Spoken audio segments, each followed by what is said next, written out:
What is quacking, everybody? The Switch 2 has been announced. This is a slight deviation from the Splatoon content normally on this channel. However, I did make a full video talking about the Switch 2 on my second channel. If you'd go watch that, I'd appreciate that.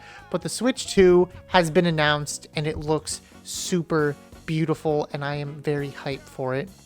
And one of the things that came to mind was, what does this mean for Splatoon 3? Because as we know, this is a new console coming out when Splatoon 3 just finished wrapping up. It wrapped up recently. So now our beloved Splatoon 3 has been wrapped up. The comp community is all over the place. I also made a video talking about the comp scene and is it dying, etc. But what does this mean for Splatoon with the new console? I don't think it means a whole lot.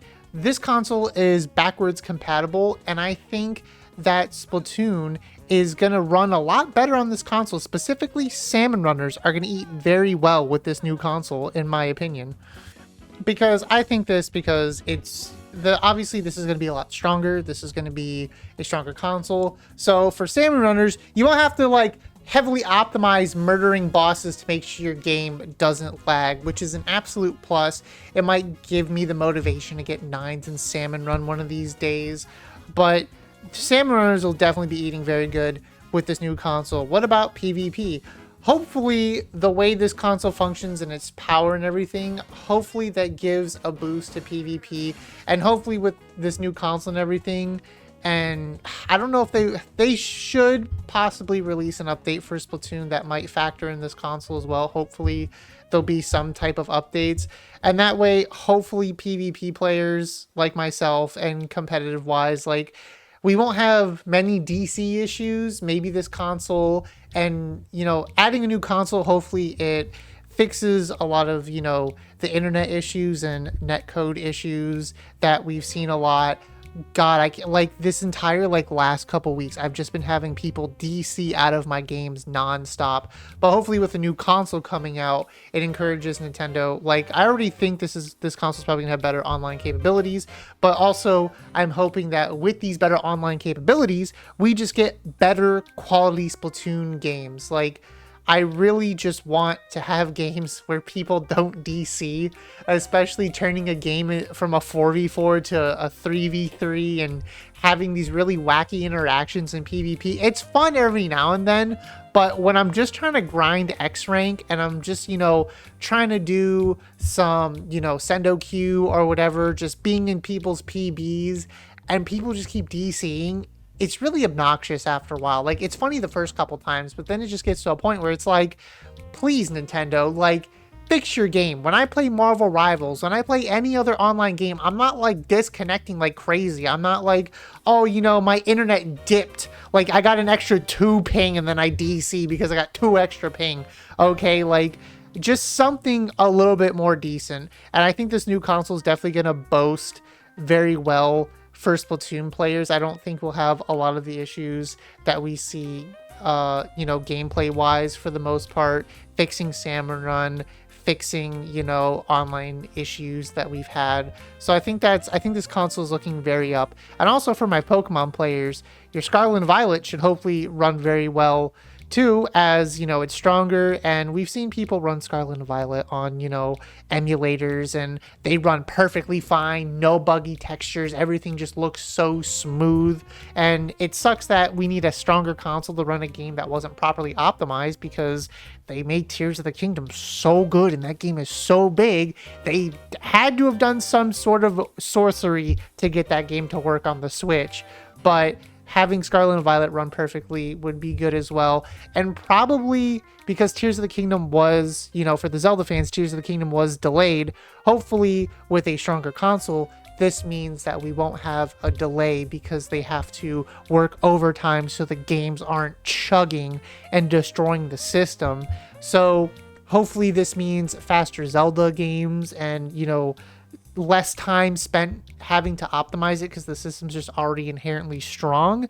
So that's a plus side to not only just us Splatoon players, but other people play every games as well. I know we Splatoon players play other games too. We love our Nintendo games. Animal Crossing players are going to eat well because you guys are getting we're getting the games soon. You know, the Splatoon team works on Animal Crossing as well. They just wrapped up Splatoon, so I suspect we'll be getting Animal Crossing within the next year or two, and hopefully that means bigger Animal Crossing world, island. This like overall the games are just looking very good on a stronger system for the most part. Circling back to Splatoon a little bit though, you know, besides all that, I think like playing handheld Splatoon is finally going to be a little bit more viable. The screen is a lot bigger as well. The Joy-Cons look a lot more chunkier as well. I know some Charger players like to play the Switch in handheld for some reason, and they do amazing on it. Some people even think playing Charger in handheld is, you know, superior to controller. I don't play Chargers, so I don't really have any input on that. I've tried both. I just prefer my controller overall when I play backlines anyways. But this is going to be great for, you know, playing on the airplane, for, you know, maybe giving some viable training room practice, because on my way to Riptide, I was playing handheld on the airplane before landing in Ohio, and I was like, all right, I'm gonna do training room practices. I'm gonna play some story mode missions as well to like kind of warm up, so this will be a lot easier to do that on an airplane. And also like being able to warm up and play at lands in the first place, because trying to like have people just like play tabletop in a hotel room is hard enough as is. So now at lands we have an easier time warming up when, you know, all of the stations are being used to run the tournament. So, you know, there's that perk as well. I remember this year at Riptide as well, trying to warm up before my sets, playing open matches in my hotel room in handheld, and like sitting there like propping it up on the table trying to play. And like an OLED has a bigger screen, but like it's not that big, and this screen right here looks huge. Like it looks like a really like oversized tablet. Like this thing looks ridiculous, and it looks like it's gonna be, you're gonna need a bigger case to, you know, carry it around, of course, but this new screen looks big enough where it might be worth it to do that. And then also like sitting around as well, like I said, in hotel rooms, like I was trying to do a scrim at Riptide this year as well, and just sitting around in that hotel room like on those tiny screens was hilarious.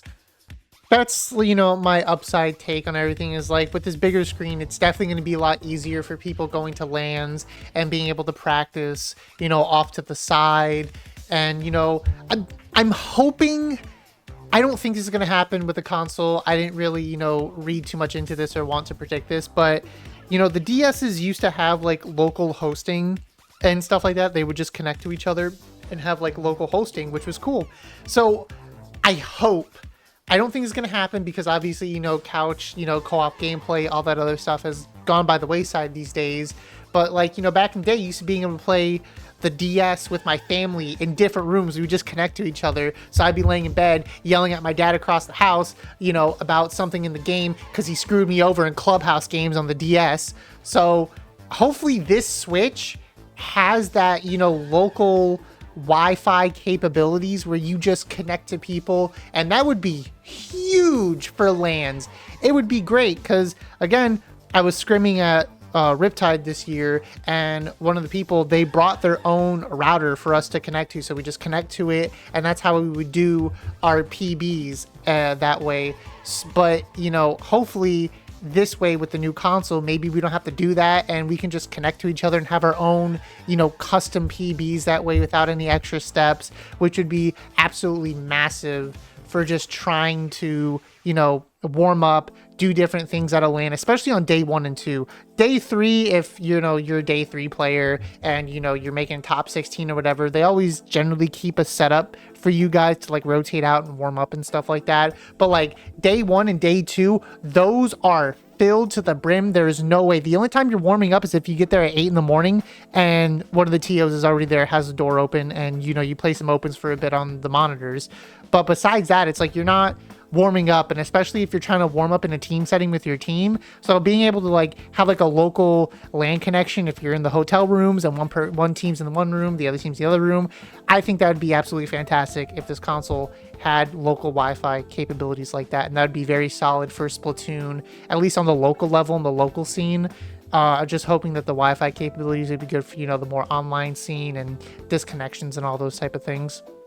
And even if, you know, that online, you know, service isn't available. Like, we don't get that bump for Splatoon 3. And, you know, if maybe this has that Bluetooth Wi-Fi, but Splatoon 3 can't utilize it, you know, oh well, so be it. But hopefully Splatoon 4 could give us that, maybe. And that's kind of something we get to look forward to with the Switch, the new Switch 2, is the fact that we're going to get Splatoon 4 at some point, and we're not going to get it at the beginning of the console's life cycle.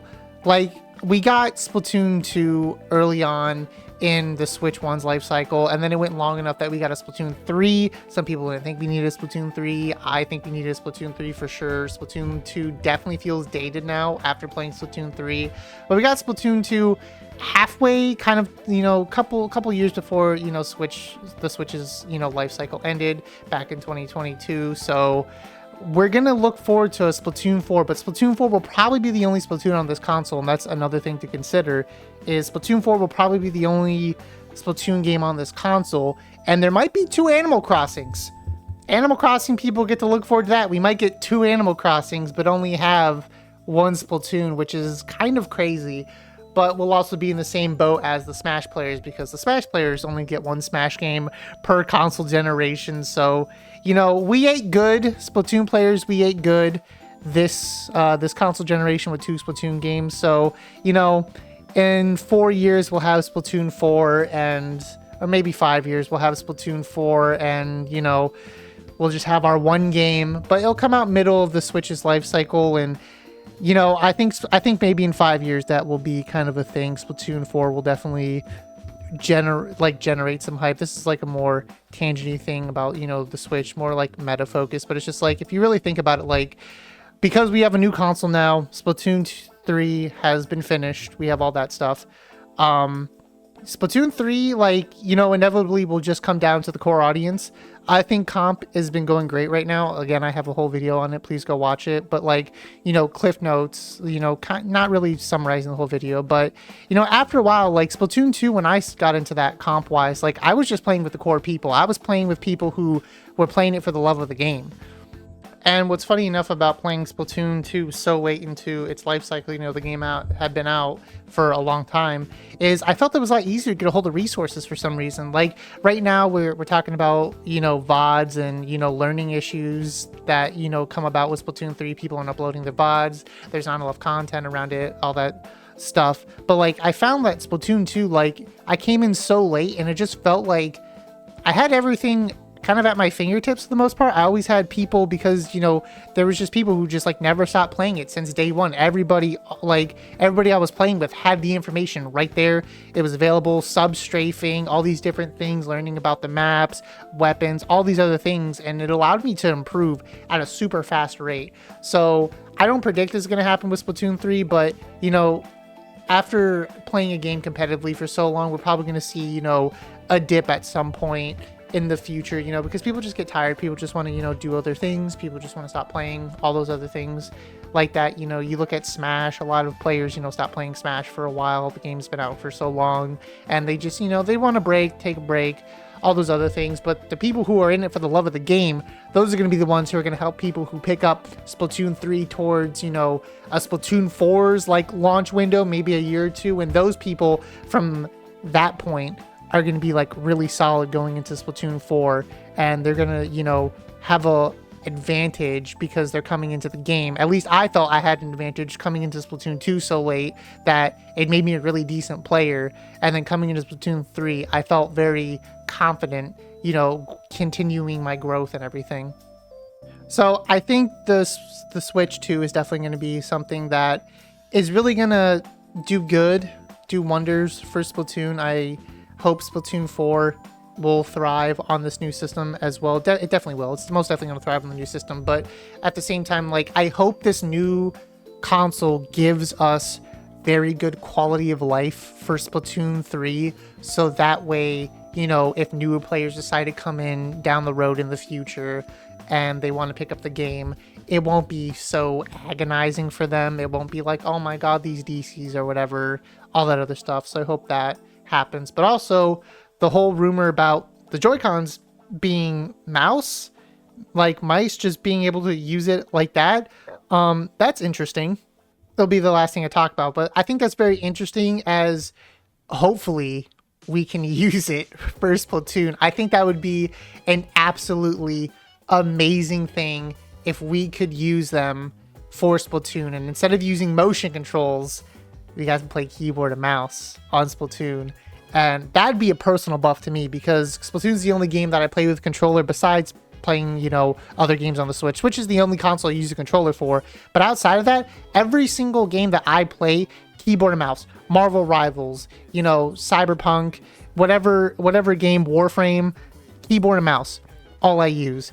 So if we get a keyboard and mouse, you know, availability for our games, for Splatoon specifically, that's a personal buff to me, baby. I'm gonna take that all day. And I think if we have like a keyboard mouse type environment for Splatoon, that would be absolutely phenomenal. I think that might put a gap between a lot of people, but also I think that would be very good overall for a lot of people, giving people more accessibility options in a way, having, you know, different way to control yourself.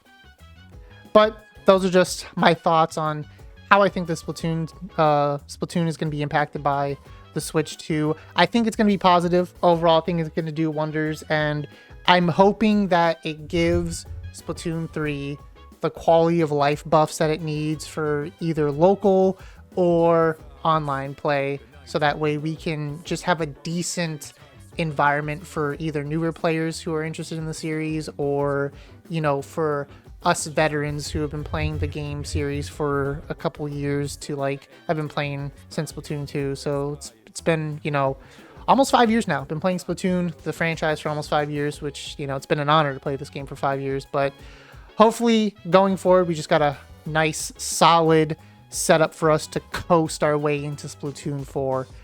But those are just my thoughts. I hope you enjoyed. Don't forget to subscribe and watch my other videos. I'd appreciate it, and I'll see you in the next one.